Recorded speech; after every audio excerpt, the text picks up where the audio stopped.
दोस्तों, बिहार से इस वक्त की बहुत बड़ी खबर निकलकर सामने आ रही है, जहां पर विपक्षी खेमे के 13 विधायक नीतीश कुमार के संपर्क में हैं और उनसे मुलाकात कर रहे हैं। कहा जा रहा है कि नीतीश कुमार बहुत जल्द कोई बड़ा गेम प्लान भी कर सकते हैं। क्या है पूरी खबर, समझेंगे।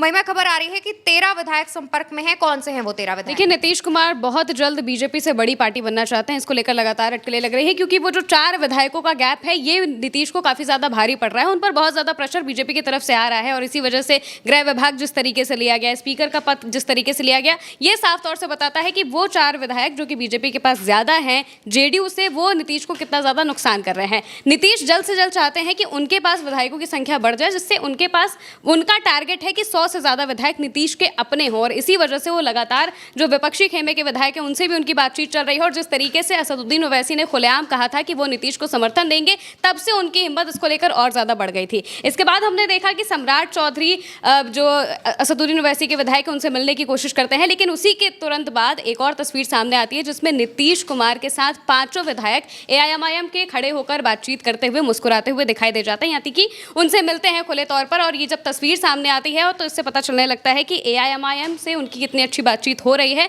क्योंकि नीतीश कुमार ऐसे नेता है कि नीतीश सबके हैं कहा जाता है। तो उन्हें ना ही किसी समाज से दिक्कत है, उन्हें ना ही किन्हीं लोगों से दिक्कत है। वो हमेशा ही सबके साथ रहने वाली राजनीति करते हैं और इसी वजह से वो सबको अपने, अगर देखा जाए तो एआईएमआईएम भी इसी वजह से उन्हें समर्थन देने के लिए तैयार हुआ था। ओवैसी ने खुलेआम इसी वजह से कहा था कि आप सीमांचल का विकास करिए, हम आपको खुलेआम समर्थन दे देंगे। 5 विधायक तो एआईएमआईएम के ही हो गए। इसके अलावा कौन कौन विधायक संपर्क में हैं, इसकी अगर हम बात करें तो कांग्रेस की मौजूदा वक्त में बिहार में 6 विधायक हैं और अभी तक कांग्रेस के जो विधायक है वो अपने विधायक दल का नेता नहीं चुन पाए हैं।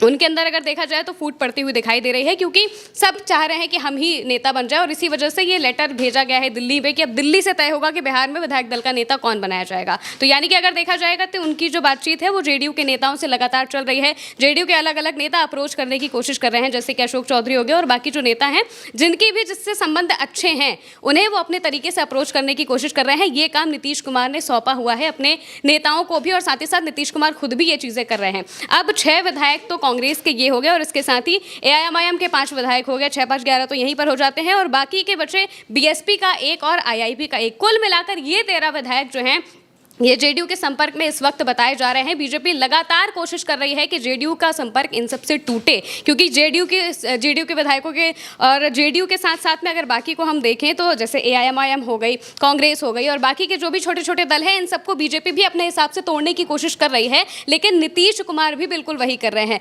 लगातार हम बीते दिनों से खबरें देख रहे हैं, बिहार में या तो ऑपरेशन लोटस की बात हो रही है या फिर ऑपरेशन तीर की बात हो रही है, यानी कि दोनों पार्टियां जो हैं अपने अपने हिसाब से जो विधायक हैं उनको तोड़ने की कोशिश कर रही है। और नीतीश कुमार मौजूदा वक्त में इन 13 विधायकों के संपर्क में साफ तौर से दिखाए जा रहे हैं, बताए जा रहे हैं कि इनके संपर्क में नीतीश कुमार है और नीतीश कुमार जल्द से जल्द कोई बड़ा कदम ले सकते हैं। इन्हें या तो अपने साथ ला सकते हैं या फिर समर्थन के साथ कुछ बड़ा खेल कर सकते हैं, क्योंकि नीतीश कुमार को कमजोर करने की कोशिश लगातार हो रही है। जिस तरह से निशांत कुमार का नाम भी सामने आया था तो ये अटकलें लगाई जाने लगी थी कि भाई संजय झा निशांत कुमार का नाम इस वक्त क्यों ले रहे हैं। चुनाव के पहले अगर ये नाम होते तो इस पर सोचा जा सकता था कि चुनाव के पहले नाम इस वजह से लिए जा रहे हैं क्योंकि चुनाव लड़ना है। लेकिन अब जब चुनाव खत्म हो चुके हैं, नीतीश कुमार इतने अच्छे से काम कर रहे हैं, उन्होंने अभी अपने नए 3 विभाग भी बना दिए हैं। यानी कि अगर देखा जाए तो नीतीश कुमार बहुत तेजी से अपना जो काम है मुख्यमंत्री पद का वो संभाल रहे हैं और लगातार उस पर काम करते जा रहे हैं। ट्रांसफर पोस्टिंग जो उनके पास है उस हिसाब से भी वो बहुत तेजी से काम कर रहे हैं। रात भर रात में ही पता चलता है, सुबह उठकर देखो तो खबर आती है कि 800 से ज्यादा लोगों के ट्रांसफर हो गए हैं। तो ये सारी चीजें अगर देखें तो नीतीश कुमार जान रहे हैं कि उन्हें क्या करना है क्या नहीं करना है।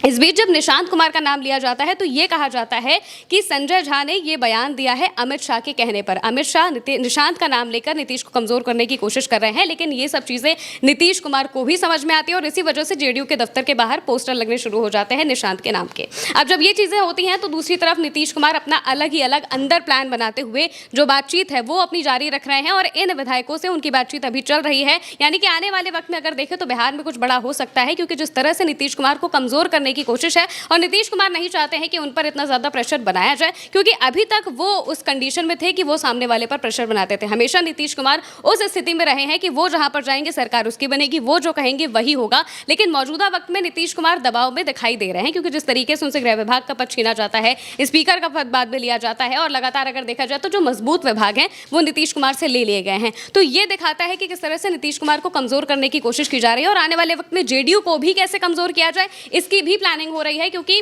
अमित शाह ने बीते दिनों एक मीटिंग भी की थी जिसमें संजय झा थे, ललन सिंह थे और इसके साथ में एक बिहार के टॉप ब्यूरोक्रेट भी थे, जिनके साथ वो ये बातचीत कर रहे थे कि भाई जेडीयू के पास अगला उत्तराधिकारी कौन है, क्या नीतीश कुमार ने इस बारे में सोचा है कि उनके बाद कौन आएगा। तो यानी कि जेडीयू की चिंता अमित शाह को क्यों हो रही है, इसीलिए हो रही है क्योंकि वो ये देखना चाहते हैं कि कितनी मजबूत जेडीयू है और आने वाले वक्त में हम किस तरह से इसे कमजोर कर सकते हैं, क्योंकि उन्हें अल्टीमेटली अपना गोल पूरा करना है सीएम बीजेपी का बनाने का। तो उसे बनाने के लिए जो जो चीज़ उन्हें चाहिए वो करने की कोशिश वो कर रहे हैं, लेकिन दूसरी तरफ नीतीश कुमार भी देख रहे हैं कि उन्हें भी बीजेपी से आगे बढ़ना है। अगर उनके विधायक ज्यादा हो जाएंगे तो जाहिर सी बात है कि प्रेशर हट जाएगा और बीजेपी फिर दबाव में आ जाएगी। तो इस वजह से अब ये कहा जा रहा है कि 13 के आसपास जो विधायक है वो नीतीश कुमार के संपर्क में है। अब इनसे क्या वो करेंगे ये तो आने वाले वक्त में ही पता चलेगा। बिल्कुल, तो देखिए नंबर गेम का जो पूरा सिस्टम समझ में आ रहा है वो ये है कि अब बिहार में नीतीश कुमार अपने विधायकों की संख्या बढ़ाने पर जोर दे रहे हैं और यही वजह है कि अब नीतीश कुमार एक्शन मोड पे भी नजर आ रहे हैं। लगातार बिहार में तमाम फेरबदल की खबरें भी सामने आ रही हैं, जहां पर नीतीश कुमार कई बड़े फैसले ले रहे हैं।